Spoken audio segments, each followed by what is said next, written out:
As a degree holder of Bachelor of Science in Elementary Education, she fulfilled her dream of becoming an elementary teacher as well as an active member in choirs and dance troops. She came to Canada in 1990, sponsored by her late Canadian husband, William Douglas Tedley, known as Bill. Her love story is really a romantic one. Pakinggan niyo ito, napaka-romantic pala ng love story nitong si Rose. One of her uncles, Tony Macaraig, introduced them both. They started by communicating long distance via letters and photo exchanging for 2 years.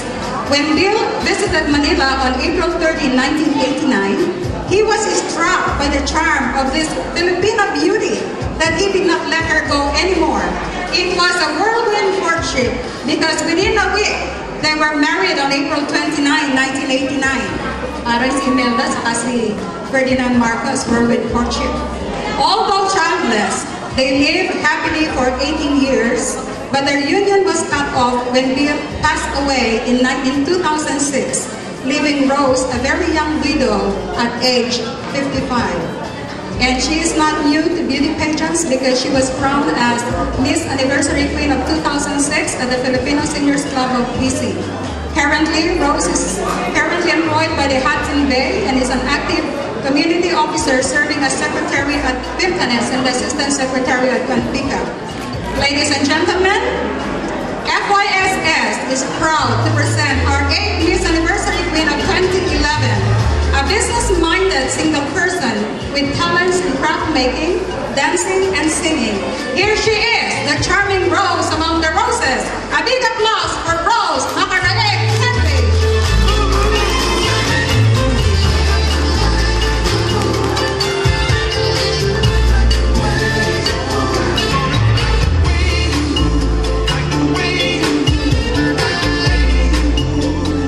Talagang pang-queen itong si Rosa. And now, let us call the sash pinners. Please give a big hand to a good friend of Rose, Beatrice Cabilin, together with the VP of the Seniors Club, Ruben Dioquino.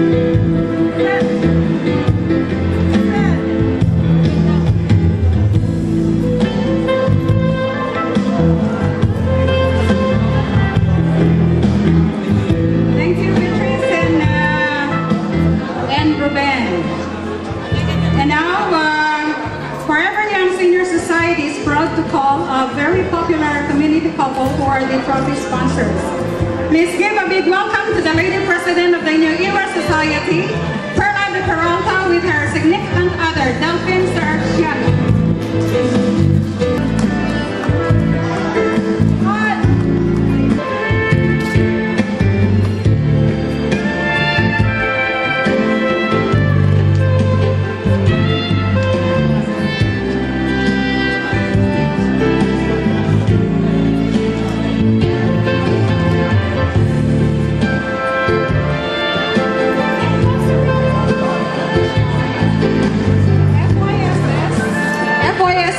Traditionally offer a medallion of honor to our FYSS queens.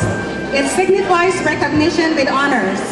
Our queen chose her father, Clemente Macaraig, to bestow such with the Lady President of Zodiac Circle, Conchita Hippo.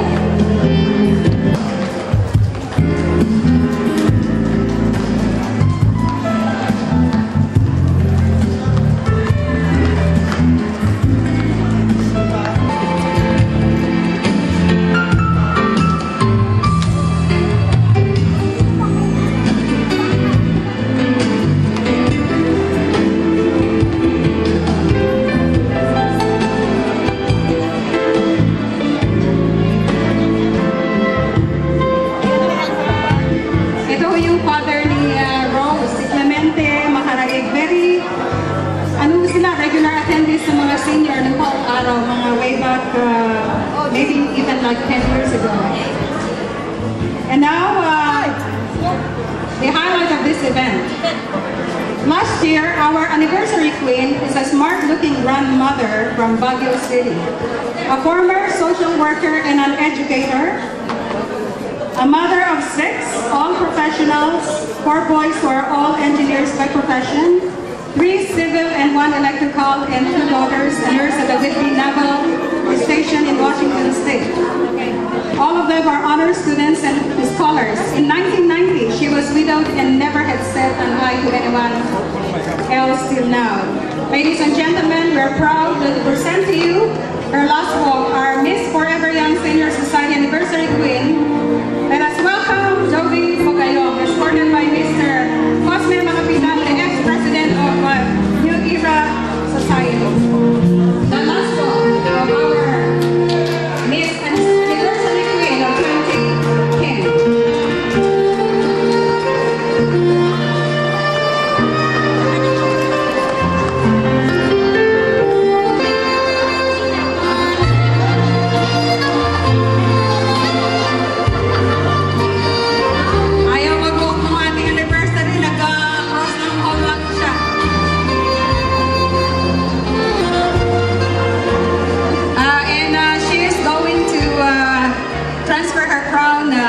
Later.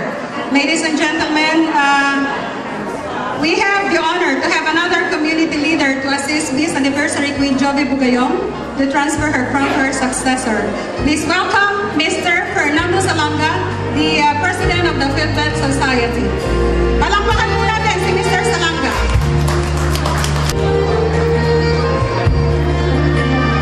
Salanga kasi mag-a-assist lang naman po siya kay Mr. Jovi Bugayong.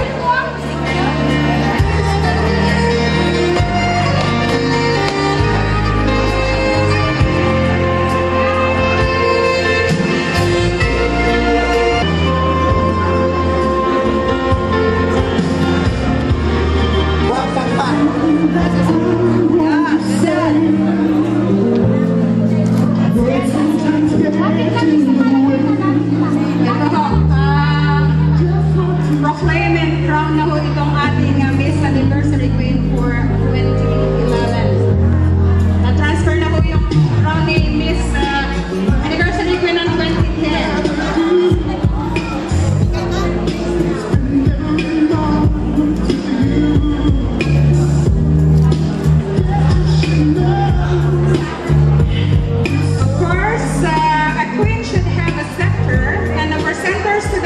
Are her uncle and aunt, also active in the seniors community.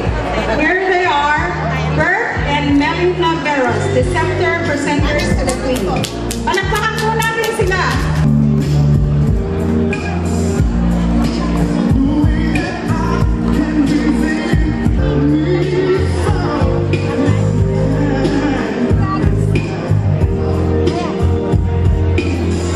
Don't do this.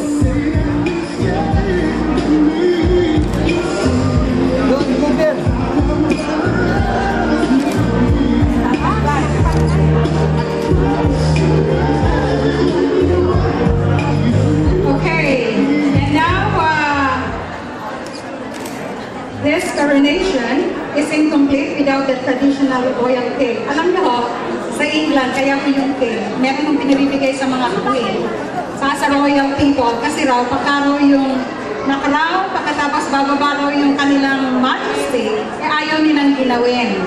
So, yan ang reason kung bakit tayo merong cake, which is getting to be a traditional part of the program. Let us give a big welcome to forever friends of the Queen and great Forever Young Senior Society supporters, Femi Miguel and Art Panganiban.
from trophy to soft finish to dun sa mga flowers and others. Kaya siya kung talaga lahat ang nag-pick at nag-select.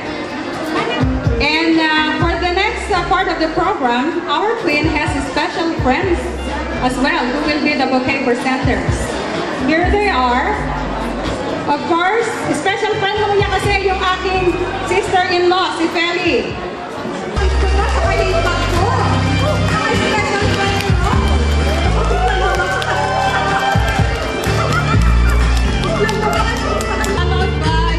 Followed by her good friends, Marina Accente and Lito Sacuesta.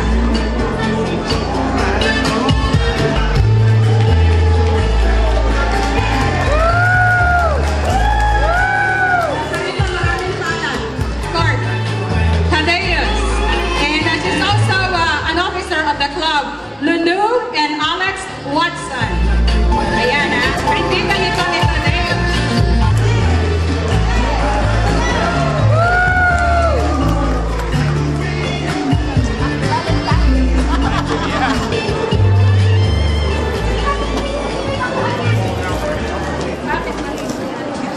O yan o, pagkatapos ulit po kanilang photoshoot, before we have yung pang bouquet presenter, hindi pa pala natatapos. Ako, ang dami ng bouquet. Talagang ang dami palang friends nito si...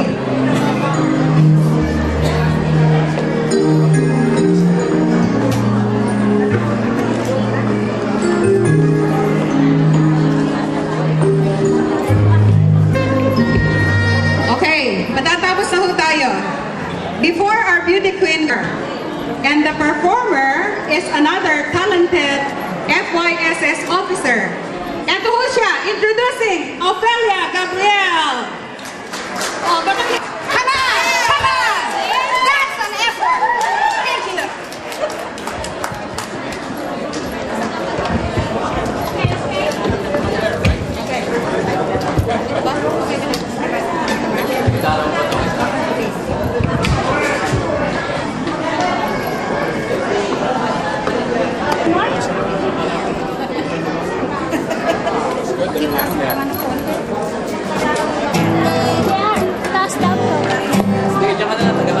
Come on, Jay. Jay,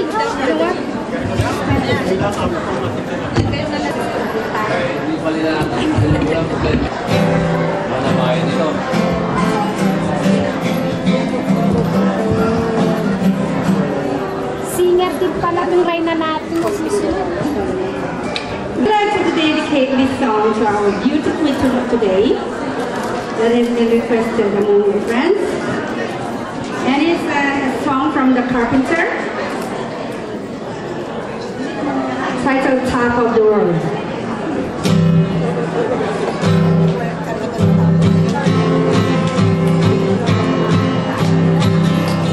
Such a feeling coming over me. There is wondering on everything I see. Not a cloud in the sky, got the sun in my eyes. And I won't be surprised if it's a dream. Everything I